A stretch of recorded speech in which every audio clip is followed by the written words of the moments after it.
Yep. and record. I want to welcome on my next guest, NBA Buzz. That's his Instagram account. 160K followers, 2.5 million followers on Facebook. He's got a website, Courtside Buzz. He is Long Island University Sharks. I think they're called Long Island University Sharks color Yes, sir. commentator, Mikey Domagala. Got it. Perfect. I appreciate you having me on, brother. Yes, I did a little bit of research on you before because, listen, you're big time on Instagram. And I mean, I don't use Facebook so much, but 2.5 million in anything, that's a big deal. And you got the nice little thing behind you, the inside buzz behind you. That's for Yep. real. Look at I mean, that's just a house. Look at you. Hey, it's all good, brother. Listen, I got, you're saying a lot of buzzes. So I'll go through the buzzes. NBA Buzz, like you said, is on Facebook and Instagram and Twitter and all that. News, stats. Inside Buzz, which is behind me, is my show where I interview NBA players, reporters, journalists, and all that. Just putting myself in front at the forefront. And then Courtside Buzz is on pause right now, but it is my website. And, that'll be back next season. I'm planning for. So, with all articles and stuff like that. I'm just a busy dude. It's tough to keep up with everything. I know, sir. Annie's in college, so I'm sure you have classes also. Yeah. It might be a little easier now that you're home. I mean, you don't have to go to the class itself. Yeah, it was great in quarantine, to be honest. Just learning from home and playing some Xbox and just posting on NBA Buzz all day, along with just being in class. I hear that. I actually did check out your website. It's called Buzz, Courtside Buzz, right? That's your website. Yeah.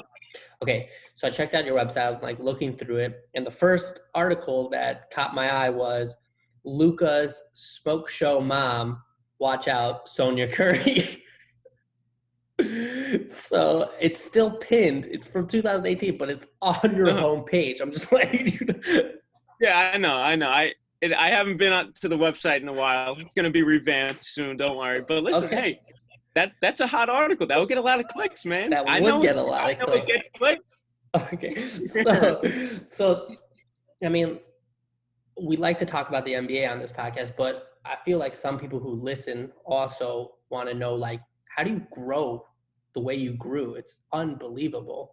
And there's a lot of Instagram accounts will say like yours when it's like people just posting stats or this or build a team. Here's $15. You build the best team, blah, blah, blah. Yeah. But you build, and it's growing, I'm assuming. And I'm sure you have bigger plans besides this also.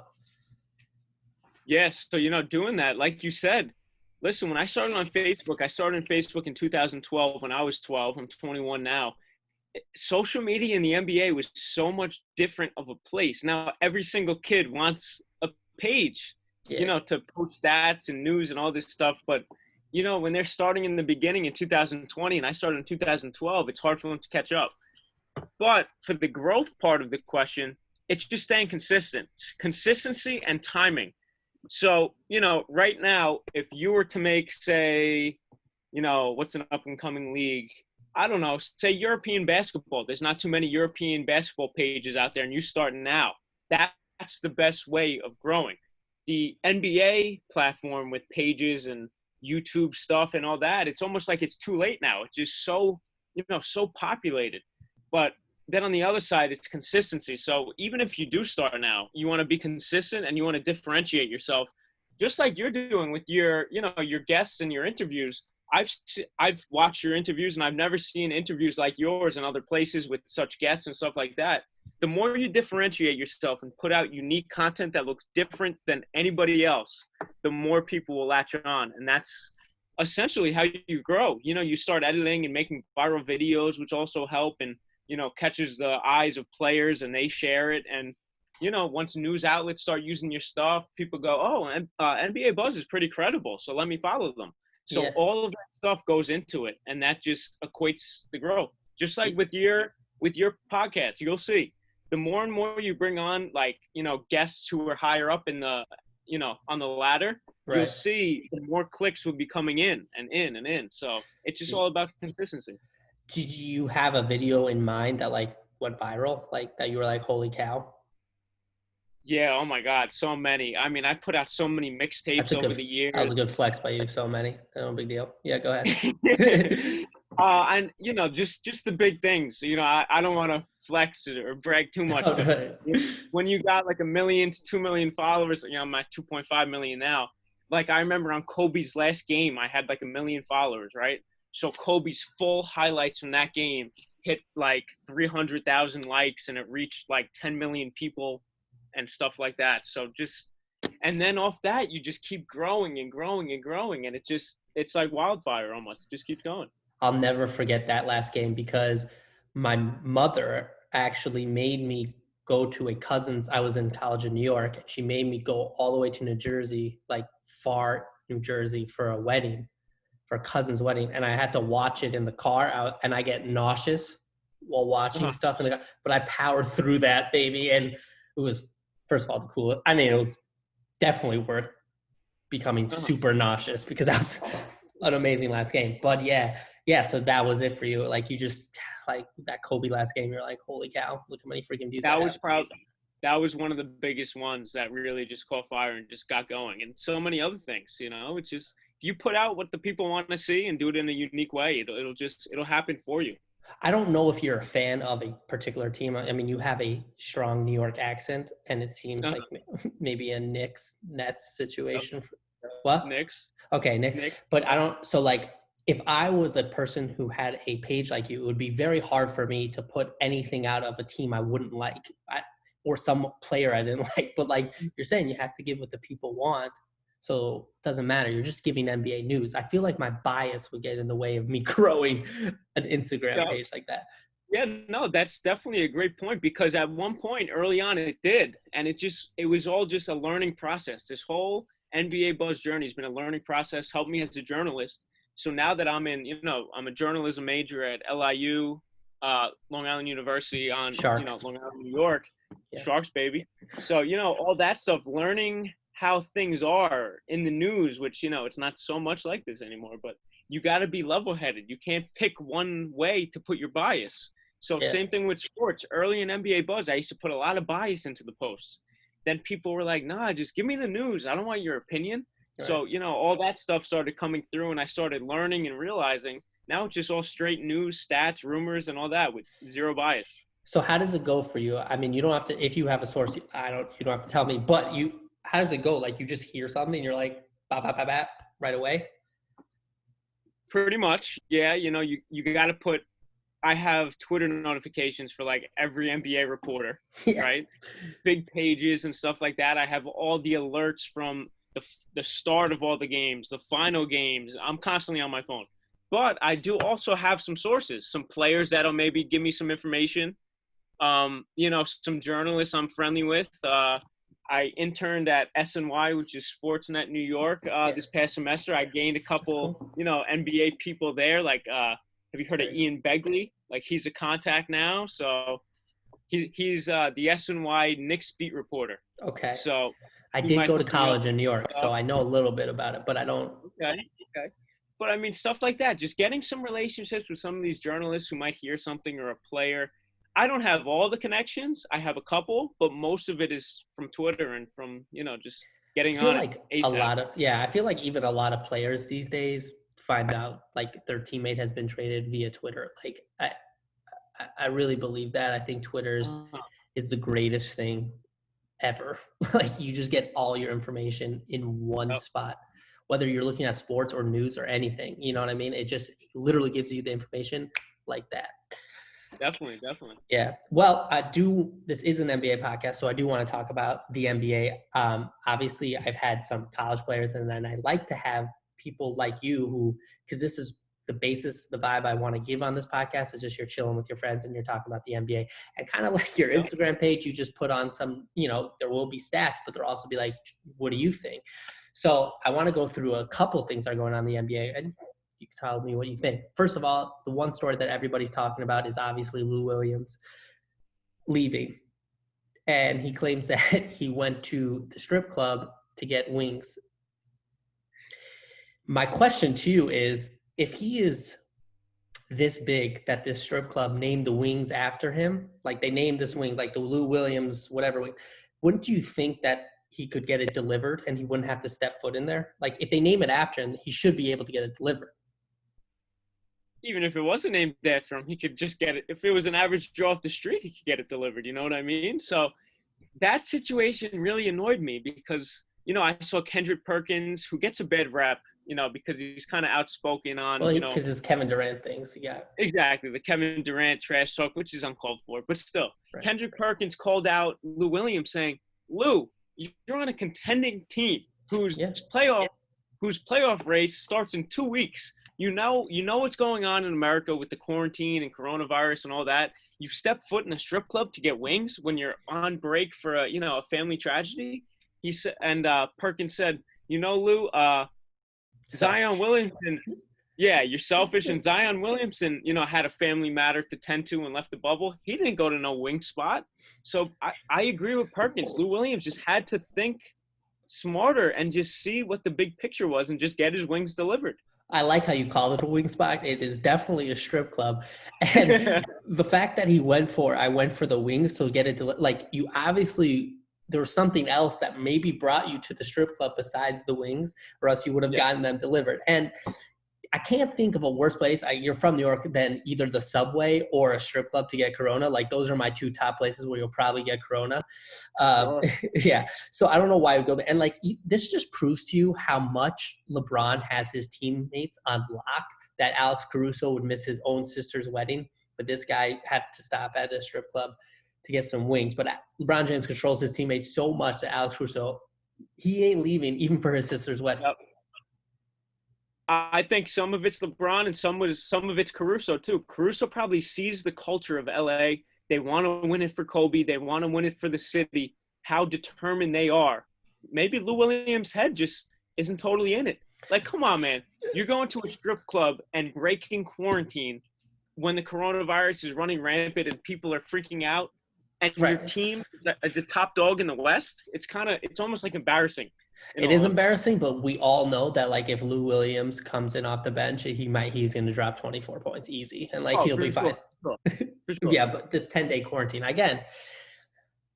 I mean, I've said this a million times. I'm a Denver Nuggets fan, but I don't know if the Nuggets will catch the Clippers, so I don't think it matters that much. And if I was honestly the Lakers, I would try to lose the one seed because home court doesn't matter anymore. And I don't want to face – I think the Blazers are going to be the A seed by the end of this. And I don't want to face them in the first round. So maybe Lou Williams is helping his team by making sure that they stay in that second seed because I don't want to face those Blazers at all. I don't know, man. All I know is you said you're a Denver fan. Bol, Michael Porter Jr., and some of those young guys on your team, you're going to have a wonderful future with those guys. Right. That was one of the topics I wanted to talk about was overreactions, though. Okay. I am a huge overreaction right now because I watched Bol score, have 6 blocks, 16 points, and consistently get minutes in these 3 scrimmage games. And he played today, got minutes, and MPJ threw a lob to him and he missed it. But if that would have hit, that would have went viral, number one. Number two, I'm overreacting like crazy right now because MPJ looked awesome tonight. Bol has looked solid. Big time overreacting. But there is a case of people overreacting, good and bad. These are just scrimmage games. Yeah. Nikola Jokic scored 0 points. Should I overreact? No. But as much as I agree with you, these scrimmage games and seeing Bol out there, MPJ, he had a good year too, in limited minutes. It just shows that the potential is there and they are fully capable. So as they develop, as they get more minutes, these guys are going to be putting up really good numbers. Bol put up those 6 blocks, hit a bunch of threes. That just shows he's capable. Now imagine he gets really consistent doing that along with Jokic and, MPJ, Jamal Murray doing this thing. They're going to be a great team. I hope so. Your last post before I talked to you was Jonathan Isaacs is 22 years old and he's doing this, blah, blah, blah. Last point about the Nuggets, because no one cares that guy except for me. Last point about the Nuggets is Jamal Murray is also 22, 23, and he's great. I think people sleep on him a lot. And if he just more consistent, he's going to be really, really good. I always tend to gravitate to people who can shoot. And that's why I never really liked Russell Westbrook. But, like, I really do think he's going to be very good. But, yeah, I'm a big believer in him. Another news, KG might be the basketball operations of the Minnesota Timberwolves. To me, I just don't think that doesn't do anything for me. Can you tell me what basketball operations do? Well, what do basketball operations do? They probably manage stuff with the city and everything like that, the team branding and stuff like that. To be honest, I agree with you. KG, I don't know if he's going to fit. I think you need more of a businessman, not just an actor who was on Uncut Gems, you know? That kind of businessman, you know? Yeah, I get it. It's also hilarious because the guy they're trying to come with a group together to buy the team from the guy he hates. Like, he literally just dutied on that guy like 4 months ago, saying like he's a snake. And now he's like, hey, you want to sell the team to me? Like, and I'm going to be the basketball operator. I don't know what the basketball operation does. Like, and they were talking about him being a GM. Like, he just doesn't seem like a fit. He's a great player, but I just don't see him like being a GM. I don't see it either. I think somebody in that group of investors would be in that role. I think KG is more of the face to hype up the Minnesota fans and kind of, be like a Drake figure for Toronto. Maybe like that at every game, KG's there just hyping up the crowd. Maybe it's something like that, and he'll just have somebody doing the actual work. Right. They are a terrible franchise, so it would be a nice upgrade to have them around. Well, I'm not disagreeing with that, my friend. Yeah, they're terrible. Your New York Knicks were also in the news. Yes, they were. Were you upset? Coach Tom Thibodeau. I think that's a great. I mean, obviously James Dolan's there, so that's a problem. But I think Tom Thibodeau's like the man. I was so like, why would you think about Jason Kidd? Like, he literally was across the pond from you, and he didn't do anything. Like, yeah, I like the move for sure. I think he's going to be, very, cutthroat with the players and no BS mentality. But I would have liked Kenny Atkinson a lot more over there in New York. I don't think Brooklyn even should have let him go. No. I think he's a great, player coach, great relationships with his players, runs great plays. Yeah, and the problem was Kyrie Irving. And Kyrie Irving, when he goes places, he causes problems. He's the worst. It's just simple. That's what Atkinson would still have his job if Kyrie didn't go there. Atkinson's a great coach. I think the Knicks should have taken Atkinson's, but I do like the Thibodeau hire. I do like it.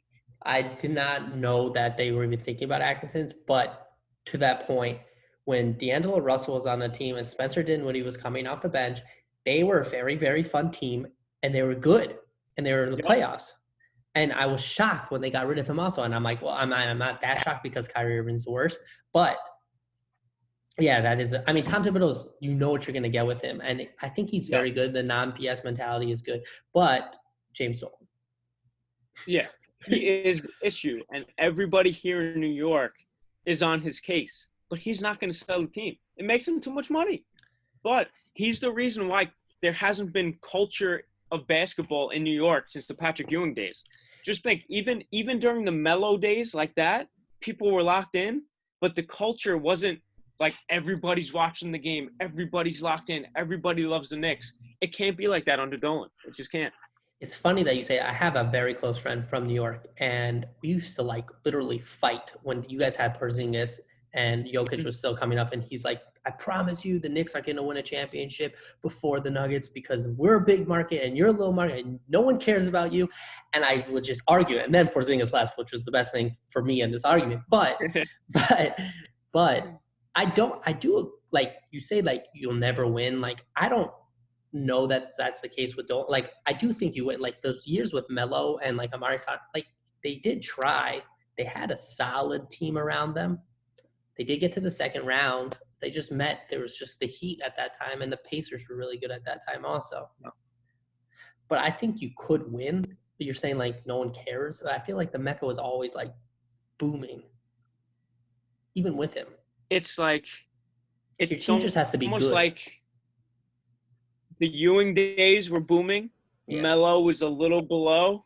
And now it's, like you said, it's still kind of booming because it's New York. Yeah. But it's like Knicks fans are watching the games. New York fans aren't watching these games. That's Right. the difference, So when the Knicks are good, the city is electric, and all of New York is watching because who doesn't want to see the Knicks, win ball games? Me, freaking the Knicks and the Lakers are going to be on ESPN all day. That's the last thing I need. That's the last thing I need. Okay, well, couple of other quick news. Zion's back. That's really good for the NBA. I was actually sad about. Like, I really did want to see him play. Mm-hmm. Yeah, I wanted to see him in the scrimmages too. That would have, he would have done a lot of nice dunks and stuff. But he'll be back for the games, which is important. I could see what you're leading right into. Who's gonna, what's the race in the West? How are the Pelicans gonna do with Zion back? I got Jamal Murray and the Grizzlies locking it up. They got closer to the easiest schedule, but everybody behind them. No, they got the fourth hardest schedule. The Memphis Grizzlies. The Pelicans have the easiest schedule. You don't think that's an NBA conspiracy? But I didn't realize the Grizzlies had that hard of a schedule. But listen, 8 games. What are you going to do in 8 games when you're down 2.5 games? But it's not about the 8 games. It's about the playoff in. You just have to be within 4 games, I think, right, to get in this playoff game. Yeah. What's the Grizzlies? First of all, I just happen to watch. I'm watching way too many scrimmages for what it is. I don't know why I'm on League Pass. And let me tell you something about watching NBA League Pass on these random games. The announcers, you're a guy who is a color commentator. They are terrible. The home team announcers are terrible. The guy was trying to do a nickname for Harry Giles, and he's. I promise you, he said the Jizzler. That's a terrible idea by him. And I'm going to say the Nuggets color commentators are terrible. The 2 main guys. When you listen to the team, so they're bad. But anyway, I watched a random Pelicans game without Zion, and they actually look very, very solid. They have a lot of good young players. And also Drew Holiday, we talked he's very, very underrated. Brandon Ingram is very, very underrated. And they're only underrated because Zion and Lonzo Ball get all this hype around it. But and I like Lonzo Ball, by the way. I think he's also very good. I think they're really good. I don't know if they'll get the AC, but the Blazers, to me, you got Nurkic back, who I also do not like, but Damian Lillard, who I love. He's so good. CJ McCollum, who's awesome. You really think that the Grizzlies, if you really think who they have, it's John Morant, who's very good, who's looked very slow. And they have Jaren Jackson Jr., who's been, average. Who else is going to score? Dylan Brooks looks terrible. I still think the Grizzlies, with their just grit and grind. Listen, they're actually a very underrated defensive team. They're all hyped up and electrified on defense. You don't really see that in the NBA anymore. NBA teams, their defense kind of just lets players just go by. That's what I liked about the Grizzlies and Ja. Ja is just a difference maker, man. But you did bring up good points about Blazers. Because Nurkic for the Blazers is the glue. And like you said with Drew Holiday, he's the glue to that team as well. So it's going to be a lot of fun. Let's just we'll simplify it. It's going to be a lot of fun. I'm getting excited from freaking these scrimmage games. I can't imagine when the real thing starts. I'm going to be very excited. But do you think, as a fan, are you going to watch the games? Your team's not in. Oh, yeah, of course. Okay. It's going to be a little weird with the 1:00 games. It's going to throw. Man, I hate this basketball in the summer. I hate it. I'm going to be at the beach here in New York. I'm going to be hanging out with my girlfriend by her pool, and games are going to be going on. It's just, I'm not used to this. I've been, I've had NBA buzz for 8 years, and every summer is sit back and just relax. Now it's work during the summer. So I'm not too crazy about it. It's the whole schedule is throwing me off. Right now you're supposed to be in the dog days of the summer, watching random baseball. This is not what I expected. Summer is summer league now. I don't even know what this is. Summer league around the time now. Is it supposed to be yep. Right now summer league is going on. So you would have a little work to do because you got to follow those stories. I'm assuming. A little bit. Have you been to summer league? No, I would love to though. It's a dream. I haven't been too many places as a media member, but I was supposed to be, not a reporter, but covering the big three, kind of along with the big three when they were around. But that season was canceled this summer. So that was what I was going to do as a media the member. big three. I was like trying to think like the big three. Yeah. I think that. Yeah. I think that's one of. I tried to watch one of those games. It's terrible. I was only excited to see. I was only excited. Really, these guys are just so old, and they're just like it's such a joke watching some of them play. They're like 1/70th of what they were. Uh-huh. I was excited to see Jason Williams again, though. He's very cool. Yeah.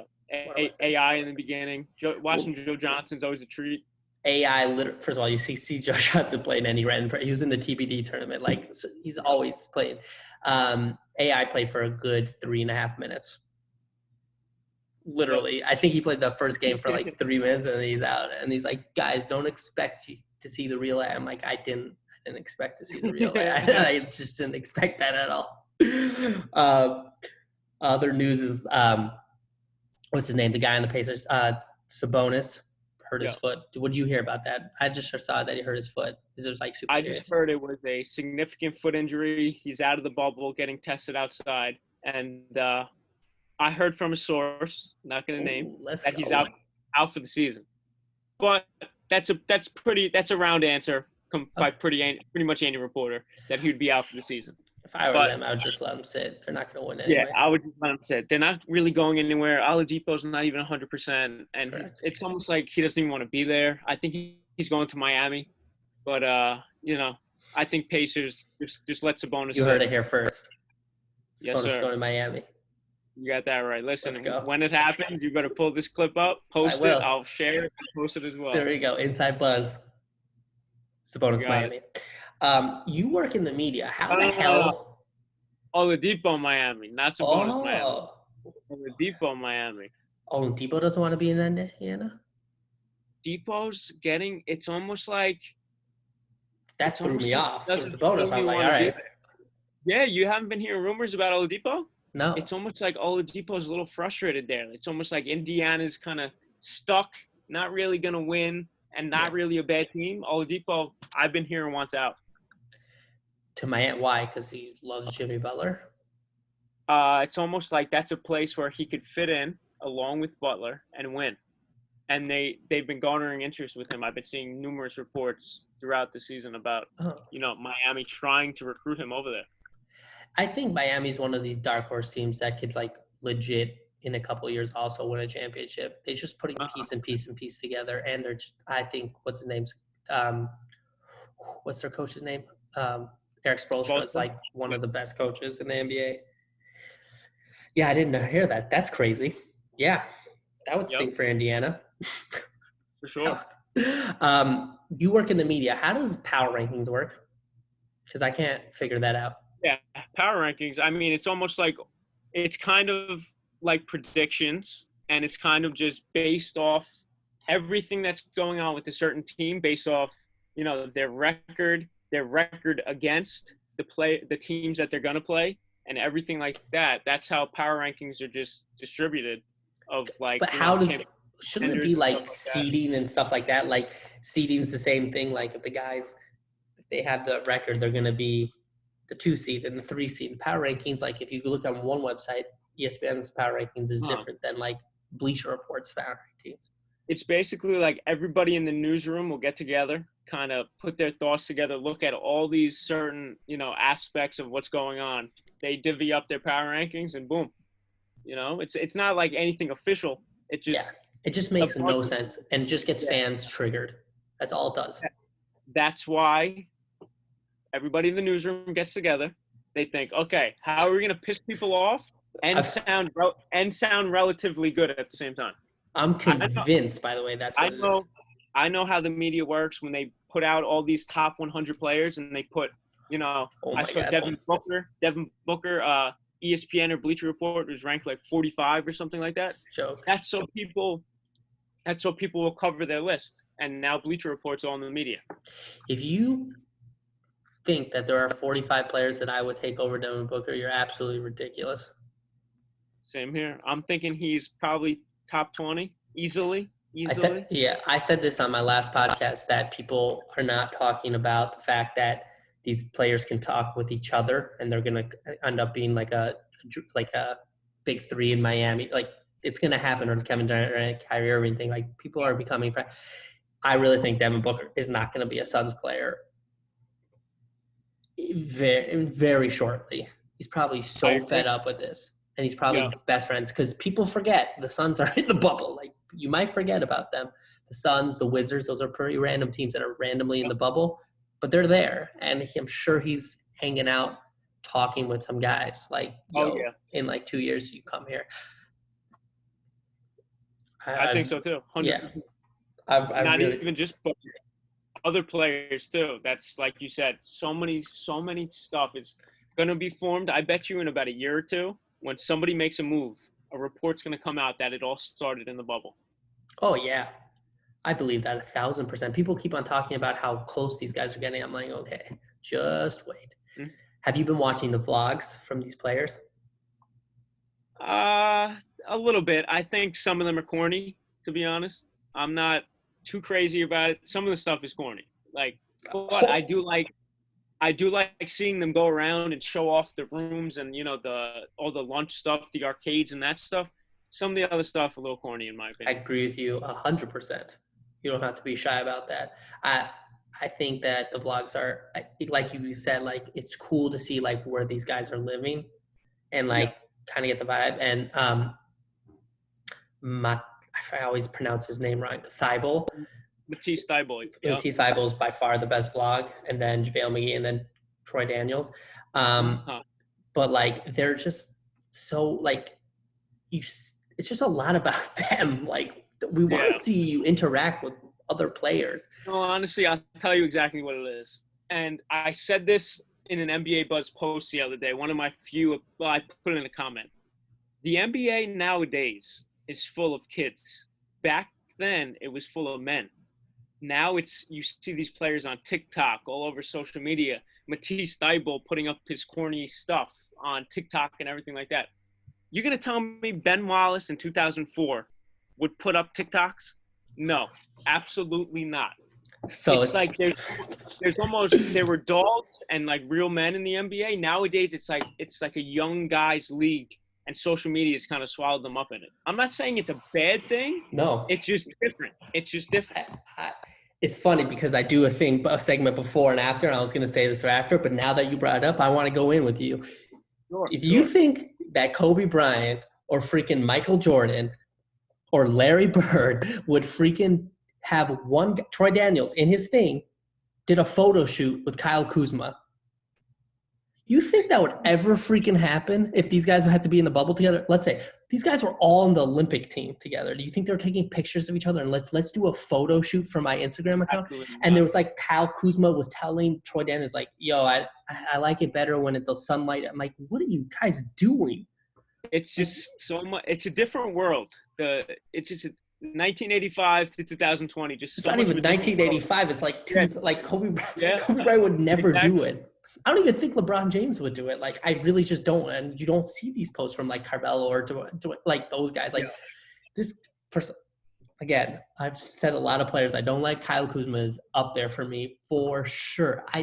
What is he doing? Why are you taking photo shoots? Like, Troy Daniels is taking photo shoots of himself. Why? I know what Kuz is doing. I don't know what the other ones are doing. Kuz is looking at the bigger picture after basketball. He's trying to make himself that's almost like this model. Yeah, he's trying to get clout as like this model figure and being not just a basketball player, but also this social media influencer. And he's looking past basketball already, and he's only in his like third year. Yeah, and first of all, he had a really good summer league, and then he just all of a sudden became very big, and he's solid. But he hasn't been he hasn't taken leaps year after year. He's on the bench now. I mean, again, I get it. I'm not going to ever hate on someone getting, more. Like, they're not just basketball players, they're human beings, so they're going to try to do other things also and make more money. Like, yeah, obviously they have the platform to do it. It's a great idea, but it just looks terrible. I don't know. It just looks terrible. Like, what are you doing? Especially you're doing a photo shoot with another team. I don't know. Yeah, I don't know. I'm not crazy about that either. if Kobe was on the Lakers, you would have smacked him upside the head, I'm sure. I know. Also, yeah, you just think like with these players, the greats would do it. And I know like people say like it's different. A lot of old guys would say like, oh, I don't like that they dap him up before the game. I don't mind that because I know that they're going to play on the court. I think that like people forget that, people rip on, that banana crew, but like when I was growing up, it was Carmelo and LeBron for a little bit until LeBron just, Yep. But when they played against each other, they were literally the best games. Yeah. And they went out. And I don't care that they dap up before or dap up after or they hang out after. Like, but I just like I don't know. It just seems like a lot different now. For sure. Especially with the bubble and the relationships that are being made there. They're all hanging out. So just say me and you, I'm on the Knicks. Well, all right, the Knicks aren't in. So I'm on the Lakers and you're on the Bucks, right? Me and you get a little close. We start talking family, how's your kids, whatever, blah, blah, blah. We start shooting some pool. We become a little friendly. On the court, we're not going to go at each other as hard as we would now because we got that kind of friendly relationship. You know what I mean? Right. Especially if you hang out. Maybe not. I don't know if it is or like maybe these guys are all saying, no, we're competitors. It doesn't matter to us. But I think also it's the fact that let's say someone is talking like, okay, next year I want to play with this guy. That's the big rip on Andre Iguodala that he wanted to play with the Warriors. And then the Nuggets were the 3 seed and Warriors were the 6 seed. And to this day, George Karl says that Andre Iguodala was telling Steve Kerr like plays and stuff like that. Like that is, I don't know if it's true, but that is a thing that people say that Andre Iguodala was a snitch over there. Like, and like, again, I don't know if they'll play hard. They probably will play hard, but maybe they're thinking like, oh, I want to play with this guy or I want to play on this team next year because I like the way they move the ball and I'm friends with this guy now. So I don't know. It's a little fishy. Yeah, but it's totally different. I don't know. I don't want to rip on their competitiveness, but it's still real weird. Yeah, I just like they care way more about social media than they do about, I think, the game. I don't know. And there's not all of them. Sure. There's definitely players though. I told you before to prepare a little bit because I wanted to get you on. This is the draft volume 5 now. We're up to 5. So each draft is a little bit different, but you have the top pick. And this one is what fans do that they think they're changing the outcome of the game or they think they're affecting the game. Mm-hmm. What idiot things that go through our mind that we think that we're affecting the game, either at the game, watching on TV, what are we doing that we think is helping? You have the first pick. You're on the clock. First thing I think is yelling things at the players. And why so? Let's be specific. Are you at the game or are you yelling at the TV? Oh, you're at the game. Okay. Yelling from the nosebleeds. Okay, that's a good one. Because nobody's hearing you, especially in a packed out crowd like MSG or something like that. Nobody's hearing you. You just sound like an idiot for your section. Yeah. And sometimes you get the section going though. That is true. But they think the players are going to hear them from like a mile away. No. The only way these players could get affected is if somebody courtside will be yelling at them. And if you're yelling at MJ or a top competitor, you're just going to turn them on even more. So. And there's a lot of stories of that happening. Oh, yes. Oh, yeah. Yes. D-Wade. I mean, you've had a tough Reggie Miller, Yeah. A lot of those in your day, but D-Wade also in Charlotte, I think, who like this guy was wearing, like they called him the purple man. He was yelling at him. But yeah, I think a lot of times. Also, I've talked about this is just yelling at players just to get them to say hello. Like that's also ridiculous, but we do that also. It doesn't affect the game, but for some reason we need these guys who are your age and younger than me to wave to me. I don't know why. Yeah, I don't know why. My first pick is shutting off. So the game will be over. And I did this a lot when I was a kid. I stopped a little bit, but sometimes it happens. After my team lost and it's a bad loss, I would shut off the TV and then I would turn it back on and just hope that there was a different outcome.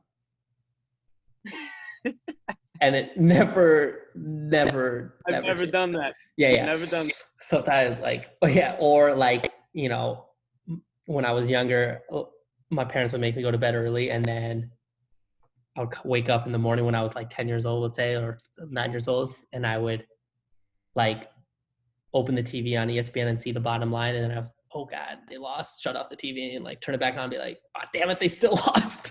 I would, but I literally think I'm going to affect it by turning it off. I'll be like, come on, please. That was a joke.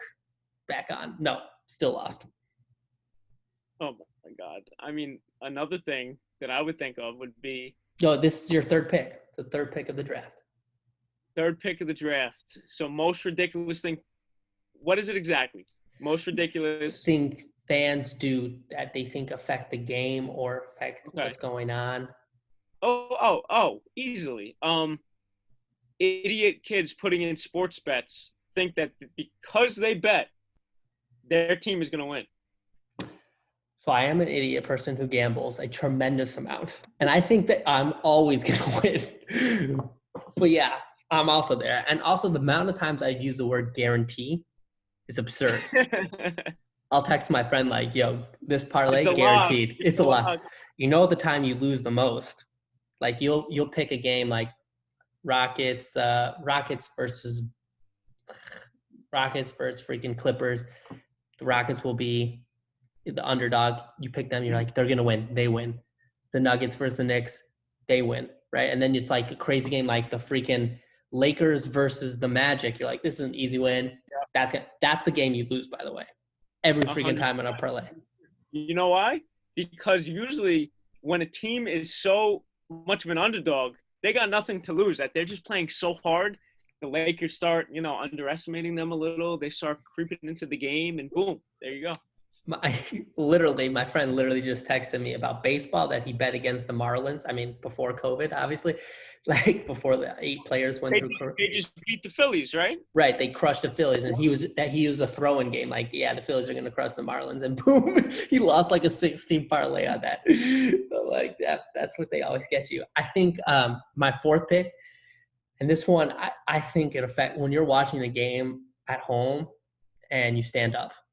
For some reason, when you think you stand up, like something's going to change, like it's going to get more intense. They're going to score because you're saying like big play. They're bringing the ball down the court. Big play right now. I got to stand up. I don't know why I am standing up, and I don't know why I think it's affecting the game, but I legitimately think it's affecting the game.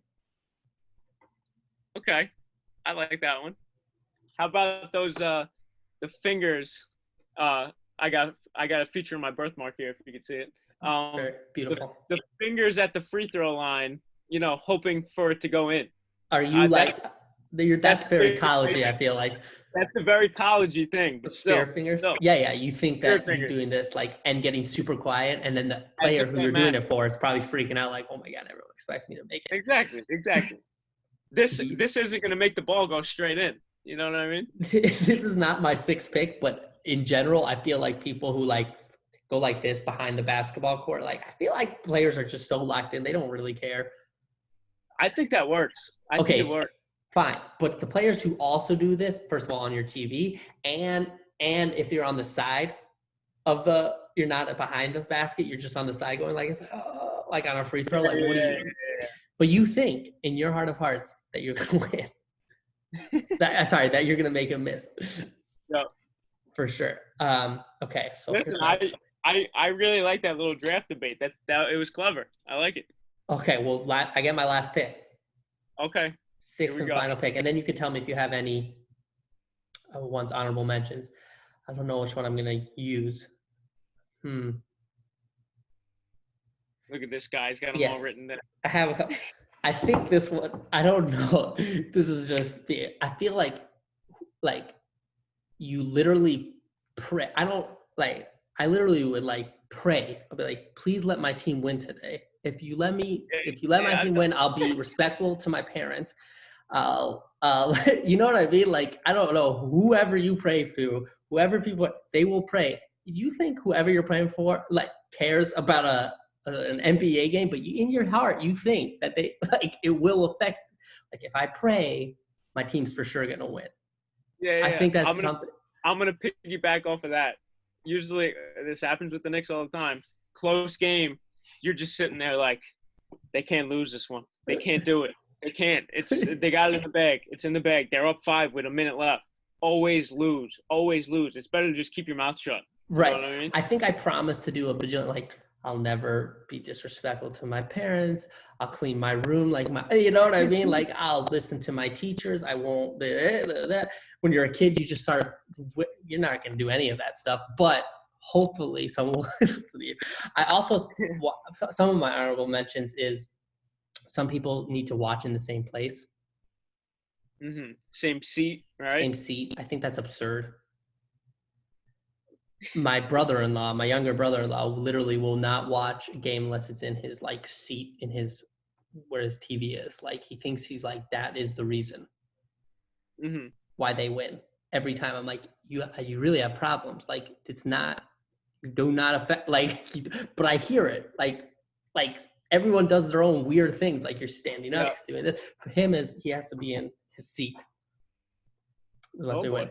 Yeah, so he's very big on that. Do you have any other ones that you could think of? Not off the top of my head, in all honesty. Maybe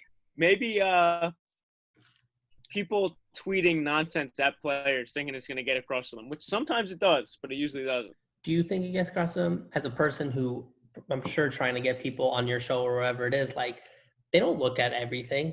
Maybe at Twitter, maybe. Mostly all of them, no. But excuse me, I just burped. KD might look at it. KD looked at one of my things. If his 2 rings were more valuable than Dirk's 1, it was a true or false. He commented on it, so salty or something like that. So he sees things. He commented on one of your Instagram things? Oh yeah, and the comment got on ESPN and FS1's First Things First. Why did you not bring that up? That's crazy. First of all. Yeah, I got a couple of crazy things over here. First of all, that's a good question, though. It's a great question. Yeah. I honestly think Dirk. Yeah. It meant so much more. Yeah, exactly. And that was like the trials and tribulations of that team, though. Like, not like he failed in OKC and then went, like, that team lost in AC. That team failed a bunch of times in the playoffs. Yeah. Oh, I know what he said. He told me to wipe the tears in the comments. Like, I was crying, like, so for Dirk. But listen, those are a couple of crazy things. Like, I've had crazy stuff. Like, another one. You ready? You ready for this one? Yeah. Right during the quarantine, I guess Giannis was on his phone a lot. I posted about Giannis, tagged him in it. He follows NBA Buzz on Instagram. And I'm freaking out because I usually DM the player, thanks for following and everything like that. I post about the player that they followed. I didn't, just so he's locked in. I don't know if I posted about him, maybe it would expose him that he follows me and he would unfollow. An hour later, I didn't do anything. He unfollows. I was sick. It's so crazy because in the end, these guys are freaking human beings, but to us, like, he followed you, like, oh my God. I'll tell you why it matters to me. Because who knows if Giannis Antetokounmpo will watch my Inside Buzz episodes through NBA Buzz. And want to come on. He might see something and want to come on. What else? He might comment on something and then NBA Buzz is in the news. So that's why it's almost like, oh my God, he follows, It's he's a human being, but that's the part of it. Of course.